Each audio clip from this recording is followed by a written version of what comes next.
السلام عليكم ورحمة الله وبركاته. ازيكم يا حلوين؟ عاملين ايه؟ يا رب تكونوا بألف خير وألف صحة يا رب العالمين.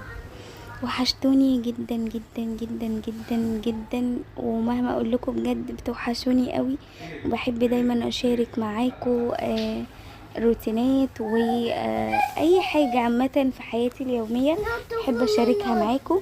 وانا عملت معاكم فيديو بسيط، يعني روتين بسيط. طيب يا مالك، خد افتحهولك، اتفضل. حبيت اشارك معاكم روتين القمر ده. كل سنه وانتم طيبين. انا معرفتش خالص انزل لكم الفيديو ده في العيد، اتاخرت عليكم بيه يعني غصب عني. تمام، بس المهم اللي انا نزلته لكم. تمام، كل سنه وانتم طيبين، ويا رب تبقوا احسن حاجه في الدنيا، تحققوا كل اللي نفسكم فيه وكل اللي بتتمنوه يا رب. المهم يا اخواتي، انا جوزي جاب لي اللحمه دي. تمام، ف يعني هو مش من مستحب يعني ان احنا نعمل اللحمه على طول دايركت كده نطبخها على طول. المفروض اننا يعني نغسلها حتى غسله بسيطه، مش بقولك بقى نقعيها بقى في ليمون، وعشان بشوف ناس يعني الاكل اذواق، وكل واحده ليها طريقتها الخاصه في اكلها وشربها. اللحمه يا بنات، انا بحب ان انا مثلا اديها بس شطفه بسيطه كده بايدي تحت الميه الجاريه فيها، مثلا عليها شعرايه. الجلد الدهون اللي انتوا شفتوها دي اكتر دهون انا بحبها، وانضف دهون اساسا. حته حلويات، والحته التانية هي عباره عن جلد كده، والدهنه بتاعته مش تقيله، خفيفه حلوه يعني. فربما مثلا يكون في شعرايه، في حاجات مثلا متسخه مكان الجزاره وتقطيع اللحمه والحاجات دي، فضروري جدا ان احنا نشطفها بس شطفه بسيطه، عشان ما ننزلش الدم كله منها والقيمه الغذائيه طبعا هتفقد في اللحمه، هتبقى ملهاش لازمه يا جماعه. عشان بشوف ناس بتقطع ليمون بقى وتحط تنقعها في ميه وتحط دي، مفيش الكلام ده. هي شطفه بسيطه، وبعد كده بتسيبيها تصفى بقى عشان لما تيجي تديها صدمه. انا دي طريقتي في اللحمه، هتشوفوها دلوقتي، وبجد دي احلى والذ واطعم طريقه لو عملتها بالطريقه دي. تحفه تحفه تحفه. انا عايزه اقول لكم ان انا نفسي انبهرت بنفسي بالطعم. انا لو والله العظيم انا لو في مطعم مش هاكلها بالحلاوه والتست القمر ده. ركزوا بقى في التفاصيل عشان كل تفصيله كده مهمه. زي ما انتوا شايفين نزلت بحته الحلويات بتاعتي، وانا حسيت كده ان هي لو انا حطيتها في شوربه هتبوش، او يعني هتروح هتبقى كلها في الشوربه، وانا مش عايزاها كده. انا كنت عايزاها مع تقطيع اللحمه وكده. فابتديت ان اشيلها ورجعت تاني نزلتها، وقلت انا هسيب الجلد بس عشان الحته اللي انا كنت بشطفها دي، اللي هي الجلده اللي انا بقول لكم هي مش دهنه، هي جلده كده بس خفيفه وحلوه، يعني بتبقى طعمها حلو. زي ما انتوا شايفين حسيت اساسا اللحمه مش واخده راحتها في الحله، وشلتها. شلت التقطيع، وهنزل بس قطع الجلد دي اللي انا قطعتها حتت، هنزلها مع اللحمه. تمام، وهشوح فيها. وحتة الحلويات بقى اللي انا قطعتها قدامكم دي كانت سهله معايا في التقطيع، هي الحته دي اللي انا هشيلها، لان لو نزلنا عليها بميه سخنه فطبيعي هتبوش بقى، هتبوش وهتبقى في الشوربه، وانا الصراحه بحبها. المهم يا اخواتي، نزلت بورق لوري، ولو عندك لومي اللي هو الليمون المجفف، جوزي كان جايبهولي فكان فاضل عندي يعني فتره. بستخدمه برضو لما باجي استخدمه بشطفه شطفة، يعني برضو مكان العطارة والحاجات اللي بتبقى مركونة في العطارة وكده، وبرضو عشان نبقى ضامنين نظافة الحاجة اللي احنا بنطبخ بيها او اللي احنا هناكلها.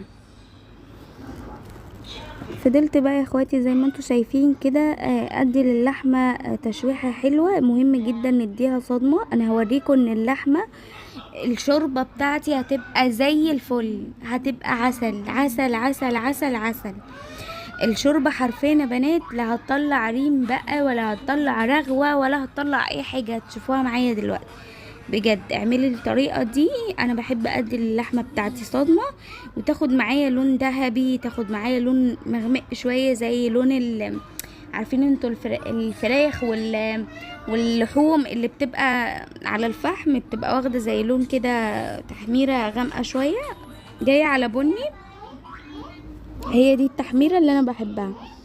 وزي ما انتوا عارفين انا نزلت الاول بالتقطيع الحلويات وحته الدهنه دي عشان خاطر دي هتطعم معايا الشوربه قوي وهتطعم معايا الاكل بطريقه رهيبه. اللي هياكل من ايدك الاكله دي بعد ما تعمليها بطريقتي دي اقسم بالله العلي العظيم يعني مش هيصدق ان هي من ايدك، مستحيل. انا الاكله دي بتطلع من ايدي انا بنبهر بنفسي، حرفيا انا بجد بنبهر بنفسي لانها بتطلع من ايدي يعني. ولا اجدعها شيف مين؟ انا لو باكل في مطعم مش هاكلها بالجمال ده والله. بحب نفسي جدا لما بكون واثقه في نفسي وبشكر في حاجه بجد انا واثقه 1000000%. يعني الحمد لله نفسي حلو في الاكل ورثاه من مامتي وجدتي، ربنا يرحم جدتي يا رب ويخلي لي مامتي. تمام. وكنت يعني ما بخش معاها المطبخ بقى او بتعلم، لا كان نظر عيني بس معاها، يعني ابقى قاعده كده اشوفها بتطبخ او بتعمل الحاجه لما طلعت زيها في كل حاجه. وكمان برضو عندي يعني كل واحد ليه ذوقيه، يعني انا مختلفه في اكلات كتير وبحب التجديد وبخترع وبعمل بصوا حاجات كتير. زي ما شفتوا الشوربه معايا حلوه وزي العسل زي ما شفتوها كده. تمام. ولا بقى مطلعه ريم ولا رغوه ولا الكلام الفاضي ده. تعالوا بقى نعمل شويه الرز العسل ده واقول لكم ازاي. كمان الرز كلنا بنعرف نعمل رز. تمام. الرز ده رزايه اللي هو الرز الضحى، ورزايه كلنا عارفين ان هي نظيفه جدا، لا محتاجه غسل ولا محتاجه اي حاجه ولا فيها حاجه اصلا. تمام. وخلي بالك عشان الرز الضحى ده نظيف جدا، وعلى قد ما هو كده شايفين الكميه دي يعني هتعبي معايا الحله، يعني هتيجي ربعها كده. طبعا انا مسرعه الفيديو عشان مش حابه الفيديو يكون طويل عليكم. تمام. واكون خفيفه على قلوبكم. المهم اسقي الشوربه، اسقي سوري الرزايه بتاعتك بالشوربه بتاعت اللحمه عشان تطعمي الرزايه. بصي كله ياخد كده من تست بعضه. تمام. انا سقيت الشوربه بتاعتي، ولو عايزه بقى تزودي تاني ميه زودي، المهم اسقي بشوربه. وفضلت اشوح كده يا اخواتي في الرز وخفت بقى ياخد مني لون، رحت نازله بالشوربه على طول. بعد ما تشوحي لو عايزه الرز يطلع معاكي مفلفل بس يا كوكو، لو عايزه الرزايه تطلع معاكي مفلفله وحلوه ضروري تشوحي الرزايه كده بشويه زيت وشويه سمنه، تشوحيها كويس جدا وتحطي شويه ملح.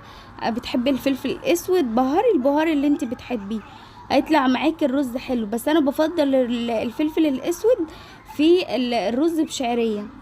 تمام. وهنا اللهم صل على النبي عليه افضل الصلاه والسلام. جبت الطاسه بتاعتي عشان خاطر هنا بقى الحته اللي انا بحبها بقى، انا بحب تشويحه قوي العيش بتاع الفته، بعشقه عشق كده. انا بحب العيش الشامي اصلا، وكمان بحبه وهو مقرمش وناشف كده واخد كده لون حلو، يعني بيبقى بجد تحفه قوي. عايزه اقول لكم بقى ان الاكله دي حرفيا مش بتنزل في بطني كده، ده بتنزل في قلبي. المهم يا اخواتي خدت معلقه سمنه كده محترمه من السمنه البلدي، كله سمنه بلدي بقى، كله بلدي في بلدي، البلدي يوكل يا جماعه. المهم حطيت بقى شويه سمنه محترمين كده عشان اشوح العيش بتاعي لحد ما ينشف ويبقى معايا زي الفل.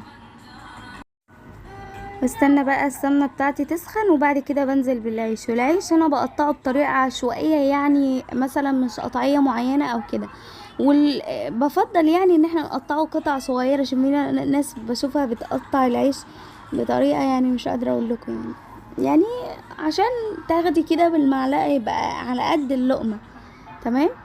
المهم انا بشوح فيها زي ما انتوا. عايزه اقول لكم يا جماعه العيش الشامي احلى من البلدي بكتير في الفته، تحفه. كلمه تحفه دي شويه بس خلي بالنا بقى واحنا بنسقيه شوربه ما نكترش شوربه عشان اصلا العيش ده طري، غير العيش البلدي لما بيتحمص عادي بتسقيه شوربه، بس ده تخلي بالك لان هو ممكن يطرى منك زياده، واحنا عايزين كده نحس بقرمشه في الطعم.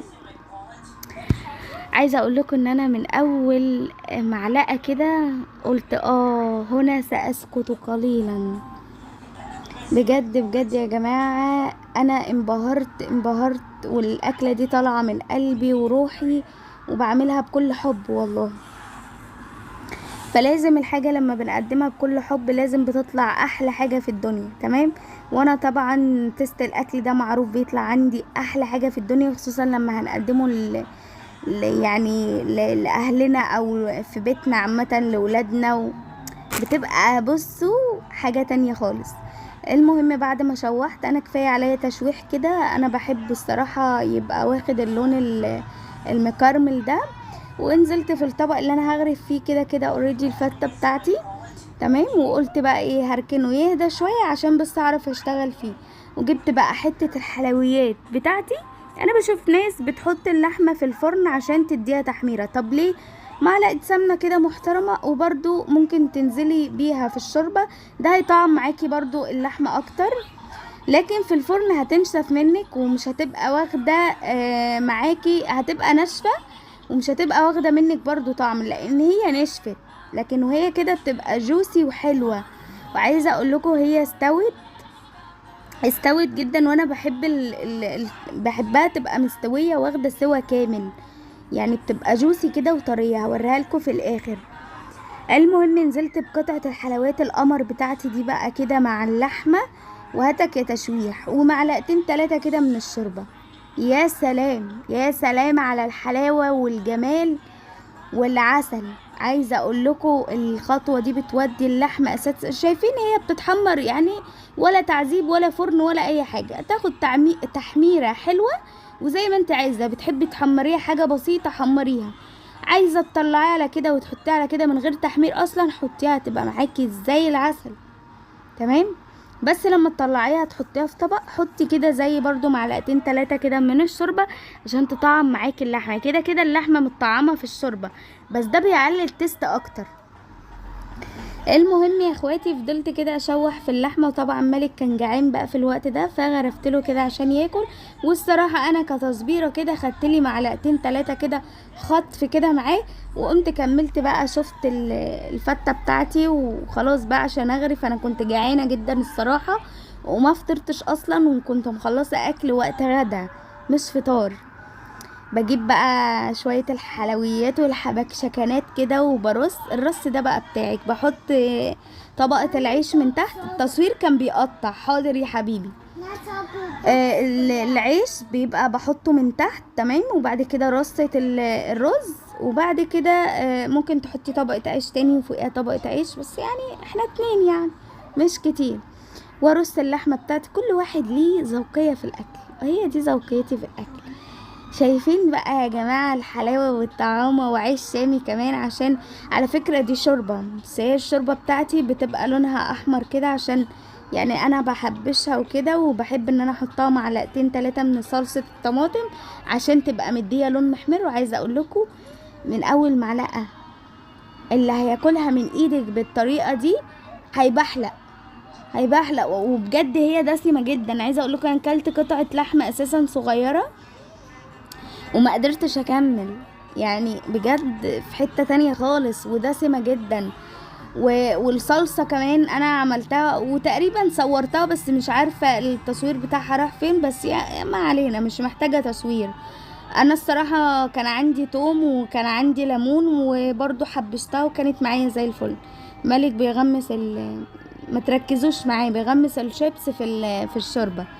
بسيبه يعمل اللي هو نفسه فيه، مهم ياكل. تمام. ويا حبايب قلبي دي كانت الاكله اللي انا عملتها. وجيت بقى بعد ما خلصت واتغديت واتبسطت وكلت الاكله بتاعه العيد اللي زي القمر اللي انا بحبها وبموت فيها بجد. تمام. جيت بقى بعد كده، طبعا انا وانا شغاله في المطبخ اصلا بتبقى ايديا حرفيا في كل طبق وكل حاجه بحطها في الحوض. تمام. انا جيت بقى بعد ما خلصت برضو على طول كده شورت على السريع الاطباق بتاعه المواعين بتاعتي، غسلتها زي ما انتم شايفين كده على طول كده على السريع، عشان كل ما هتسيبي حاجه هتلاقي المطبخ ده اتدربك حواليكي وانت كلتي وانتختي ومش قادره تقومي اصلا، ولا عندك جهد تعملي حاجه. والاكله دي اساسا بتريح، عشان عالدغري كده بتريح. المهم قلت يا بت عشان ما تكسليش امسكي كده المواعين بتاعه الغدا دي اغسليها، ودي الحله بتاعه الصلصه. تمام. ونزلت بقى عملت شوبينج كده بسيط، وكنت جايبه لمالك بطيخ. عندي مالك بقى بعيد عنكم كده مدمن بطيخ، دايما لما انزل السوق مامي انا عايز بطيخ، اقول له حاضر يا حبيب مامي هجيب لك بطيخه واجيب لك كل اللي نفسك فيه. تمام. زي ما انتوا شايفين البطيخه ما شاء الله ما شاء الله بجد طلعت زي العسل، زي ما انتوا شايفينها كده حمرها يعني كان مغري كده بالنسبه لي. عايزه اقول لكم انا حسدت البطيخه دي، اصلا كانت هتقع مني بصوا تتفرفت كده 60 حته، بس الحمد لله يعني. المهم انا في اليوم ده اصلا خلصت اللي ورايا، ما كانش ورايا حاجه اصلا، حتى التلاجة كان بقالي فتره سايباها كده زي ما هي، مسكتها برضو خليتها زي العسل. وفي اليوم ده خدت مالك بقى بالليل، وفي النهار رحنا البحر، وبالليل خدته بقى عشان خاطر اوديه الملاهي كده وفسحه واروق عليه. ومش قادره اقول لكم يا اخواتي على اللي عملوا فيا لما ركبت معاه. هي مرجحه كده بس مش عارفه اسمها الصراحه، هي بتروح وتيجي كده، بس الصراحة صعبة جدا بالنسبة لي، هو وعياطه كده وصريخه لا كان صعبان عليا جدا الصراحة. وكنت بصوا حتى وهو راكب على الحصان ده وهي بتمشي بسيط جدا لكن كان خايف جدا. تمام. بس انا بقى كنت قاعدة اقول له ايه يا حبيبي اضحك اضحك يا حبيبي حلو ما فيهاش حاجة، او بقعد يعني اشد انتباهه بايه بقى ان انا بلعبه كده عشان يرجع يضحك تاني لو هتاخدوا بالكم يعني. بس هو كان خايف جدا. هي طبعا ما بتمشيش بسرعه كده، انا مسرعه لكم الفيديو عشان الفيديو ما يطولش عليكم. عايزه اقول لكم ان الفيديو ده اساسا كان عامل ساعه كامله، ساعه كامله اقسم بالله العلي العظيم. فمن ساعه ربع ساعه حلوه قوي زي الفل. كان يوم جميل قوي، وبصوا كان جميل في كل حاجه والله العظيم، في خروجه وفي اكله وفي كل حاجه. وانبسطت جدا جدا جدا انا والامير الصغير العسل بتاع مامي ده. و يعني ربنا يسعدكم يا رب ويبسطكم دايما ويجعل ايامكم كلها فرحة وسعادة، ومش بس في الاعياد لا في الايام، يعني الايام كلها بتاعت ربنا. ربنا يسعدكم يا رب ويرضيكم، واللي بتقول نفسها ربنا يرزقها بالذرية الصالحة ربنا يرزقك يا رب ويطعمك ما يحرمك، و واي حاجه نفسك فيها بجد ربنا يحققها لك. طبعا وانا راجعه بقى شبط في البيتزا وهو مدمن بيتزا اصلا، قلت له يلا بقى نشيل بقيه اللحمه والحاجه اللي اتفضلت دي وشلتها في التلاجة، واتعشيت انا وهو بيتزا. عايزه اقول لكم كانت زي العسل برضو. وبكده يا فراولات يكون وصلت معاكم لنهايه الفيديو. اتمنى الفيديو يكون عجبكم، اشوفكم ان شاء الله على خير في فيديو جديد. دمتم في حفظ الله. السلام عليكم ورحمه الله تعالى وبركاته.